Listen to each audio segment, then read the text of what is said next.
बड़ी खबर सामने आ रही है, आपको बड़ी खबर बता रहे हैं दिल्ली से, जहां दिल्ली में लोकसभा चुनाव के लिए प्रत्याशियों की सूची जारी कर दी गई है। बता दें कि बीजेपी के प्रत्याशियों की 5वीं सूची जारी कर दी गई है। 5वीं सूची में बीजेपी ने 111 नामों की घोषणा की है। बीजेपी की 5वीं लिस्ट में यूपी के 13 नाम हैं, जहां सहारनपुर से राघव लखनपाल, मुरादाबाद सर्वेश सिंह, मेरठ से अरुण गोविल को टिकट दिया गया है, गाजियाबाद से अतुल गर्ग, अलीगढ़ से सतीश गौतम, हाथरस से अनूप वाल्मीकि, बदायूं से दुर्विजय सिंह साक्य, बरेली से छत्रपाल सिंह गंगवार, पीलीभीत से जतिन प्रसाद, सुल्तानपुर से मेनका गांधी को टिकट दिया गया है। आपको बता दें कि करणपुर से रमेश अवस्थी, बाराबंकी से राज रानी रावत, बहराइच से डॉक्टर अरविंद गौड़ को टिकट दिया गया है। बड़ी खबर, बड़ी जानकारी आपको दिल्ली से बता रहे हैं, जहां लोकसभा के लिए प्रत्याशियों की सूची जारी की गई। बता दें कि बीजेपी ने प्रत्याशियों की 5वीं सूची जारी कर दी है। आपको बता दें कि बीजेपी की 5वीं सूची में 111 नामों की घोषणा की गई है। बीजेपी की 5वीं लिस्ट में यूपी से 13 नाम हैं, जहां सहारनपुर से राघव लखनपाल, मुरादाबाद से सर्वेश सिंह, मेरठ से अरुण गोविल, गाजियाबाद से अतुल गर्ग, अलीगढ़ से सतीश गौतम, हाथरस से अनूप वाल्मीकि, बदायूं से दुर्विजय सिंह साक्य, बरेली से छत्रपाल सिंह गंगवार, पीलीभीत से जतिन प्रसाद, सुल्तानपुर से मेनका गांधी को टिकट दिया गया है। आपको बता दें कि करणपुर से रमेश अवस्थी, बाराबंकी से राज रानी रावत, बहराइच से डॉक्टर अरविंद सिंह गौड़ को टिकट दिया गया है।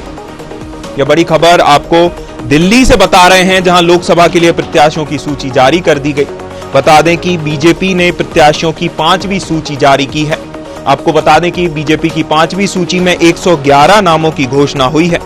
आपको बता दें कि बीजेपी की 5वीं लिस्ट में यूपी से 13 नाम सामने आए हैं, जहां सहारनपुर से राघव लखनपाल, मुरादाबाद से सर्वेश सिंह, इसके साथ ही मेरठ से अरुण गोविल को टिकट दिया गया है। आपको बता दें कि गाजियाबाद से अतुल गर्ग, अलीगढ़ से सतीश गौतम, हाथरस से अनूप वाल्मीकि, बदायूं से दुर्विजय सिंह साक्य, बरेली से छत्रपाल सिंह गंगवार, पीलीभीत से जतिन प्रसाद, सुल्तानपुर से मेनका गांधी को टिकट दिया गया है।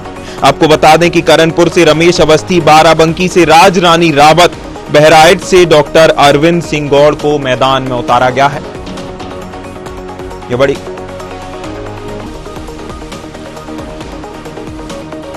खबर पर ज्यादा जानकारी के लिए हमारे साथ प्रशांत राव लखनऊ से लाइव जुड़ रहे हैं।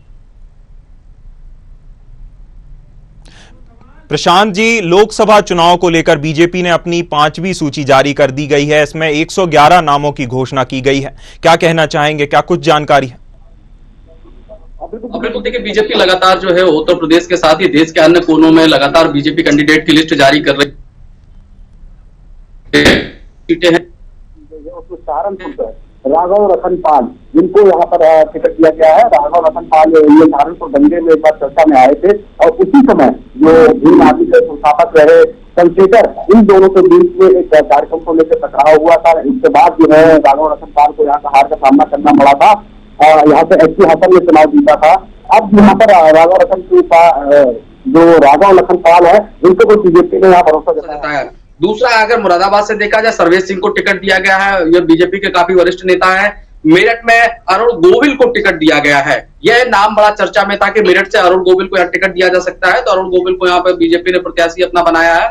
साथ ही अगर देखा जाए, गाजियाबाद में जनरल वीके सिंह का टिकट काटा गया है, और यहाँ पर अतुल गर्ग को टिकट दिया गया है। सबसे बड़ी बात यह है कि गाजियाबाद से जनरल वीके सिंह, जो केंद्रीय राज्य मंत्री है, उनका टिकट काट दिया गया है। वहां पर जो है अतुल गर्ग को दिया गया। अलीगढ़ से सतीश गौतम को तीसरी बार भारतीय जनता पार्टी ने यहाँ पर टिकट दिया है, विश्वास जताया। आप देखते हैं सतीश गौतम तीसरी बार यहाँ पर हैट्रिक मार पाते हैं या नहीं। तो हाथरस से अनूप वाल्मीकि भारतीय जनता पार्टी के अभी विधायक है, राज्य मंत्री है, उनको पार्टी ने रिजर्व यहाँ पर प्रत्याशी उतारा है। बदायूं से दुर्विजय सिंह साक्य, बदायूं से ये भी बड़ा नाम है, और इसके साथ बरेली में छत्रपाल सिंह गंगवार, यह भी जो है वरिष्ठ नेता, उनको पीलीभीत से मेनका गांधी का टिकट, जो यहाँ पर अगर पीलीभीत बात की जाए, जतिन प्रसाद को यहाँ पर टिकट दिया गया है, और यह सबसे बड़ी बात है। और साथ ही साथ सुल्तानपुर से मेनका गांधी। पीलीभीत की अगर बात कर ली जाए एक बार, तो पीलीभीत से यहाँ वरुण गांधी, जो कि वर्तमान सांसद है भारतीय जनता पार्टी के, लेकिन कई बातों को लेकर भारतीय जनता पार्टी में उनकी बन नहीं रही थी, इसलिए भारतीय जनता पार्टी ने पीलीभीत से टिकट काटकर या उत्तर प्रदेश सरकार में प्रसाद को निकाय ब्राह्मण से आते हैं। इसके साथ सुल्तानपुर से मेनका गांधी को टिकट दिया गया है और इसके साथ ही कानपुर से रमेश अवस्थी, कानपुर में वर्तमान के भारतीय जनता पार्टी के वरिष्ठ नेता है, कई बार के विधायक रहे हैं। उन्होंने हालांकि केंद्रीय नेतृत्व को एक पत्र लिखा था। उन्होंने कहा कि मेरे नाम पर विचार विमर्श नहीं किया जाए क्योंकि वो वयोवृद्ध हो चुके हैं। हालांकि उनकी बेटी के नाम को लेकर यहाँ चर्चा चल रही थी। हमारा चेहरा ऐसे में भारतीय जनता पार्टी ने एक बार रमेश अवस्थी जो कि ब्राह्मण समाज से आते हैं उनके ऊपर विश्वास जताया है और बाराबंकी में राजरानी रावत, उनके ऊपर विश्वास जताया गया है।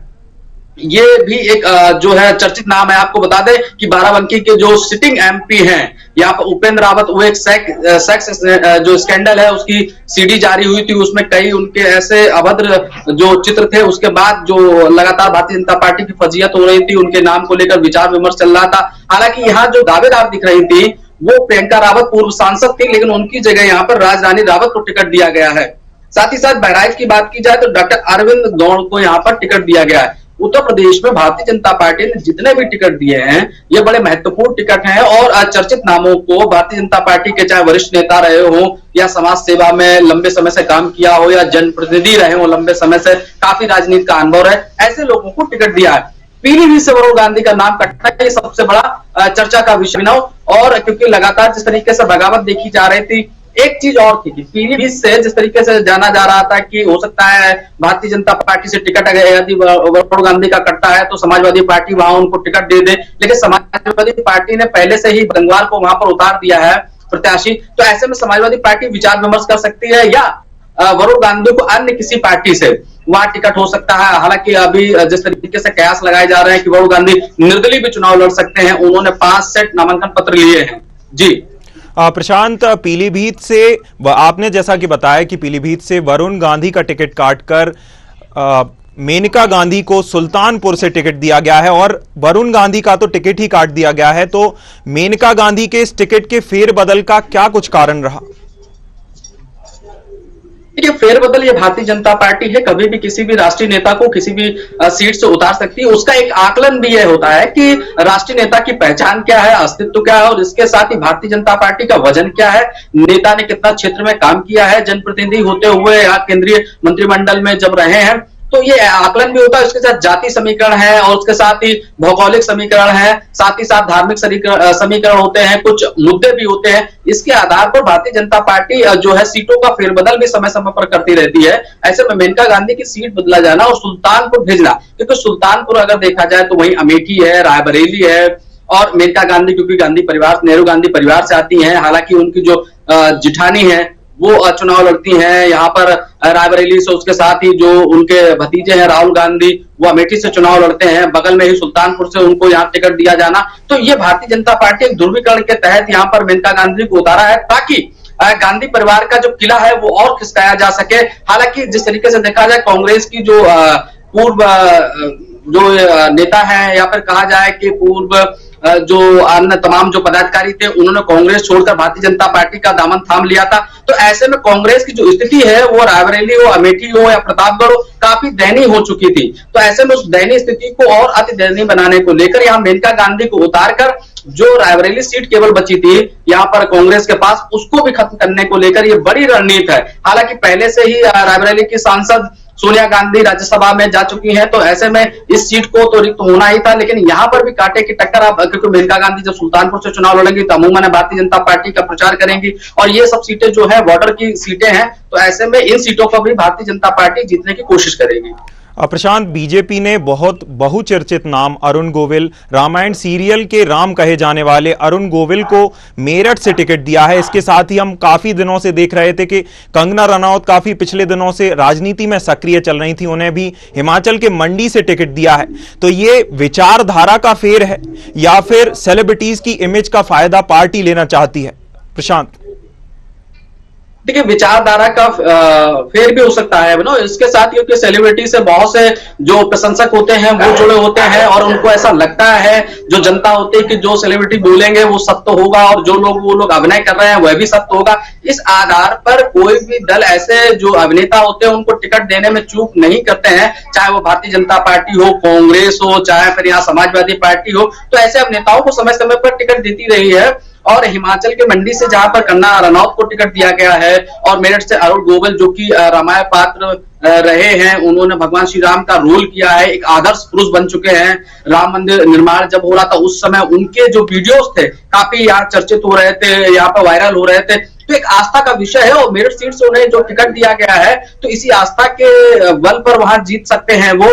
और मेरठ क्योंकि आसपास जो है एक तरीके से देखा जाए कि वहां मुस्लिम बाहुल इलाका है, अरुण गोविल को उतारना तो हिंदू पक्ष को या हिंदू लोगों को एक मुक्त करना है, मेरठ मंडल में एक मुक्त करना है। और अरुण गोविल के माध्यम से वहां जो पश्चिम में क्षेत्र में जिस तरीके से हिंदुत्व का मुद्दा गर्म करने को लेकर ये नाम बड़ा चर्चित है। अरुण गोविल लगातार जो है भारतीय जनता पार्टी के शीर्ष नेतृत्व के संपर्क में थे, उत्तर प्रदेश के मुख्यमंत्री के संपर्क में थे। इसके साथ ही राम मंदिर जब से वहां पर नींव रखी गई, उसके साथ ही जब निर्माण पूरा हुआ तब तक वो लगातार जो है वह अयोध्या जाते रहे हैं। तो ऐसे में आस्था के साथ पार्टी को भी मजबूत करना है, इसलिए अरुण गोविल को यहाँ टिकट दिया गया है।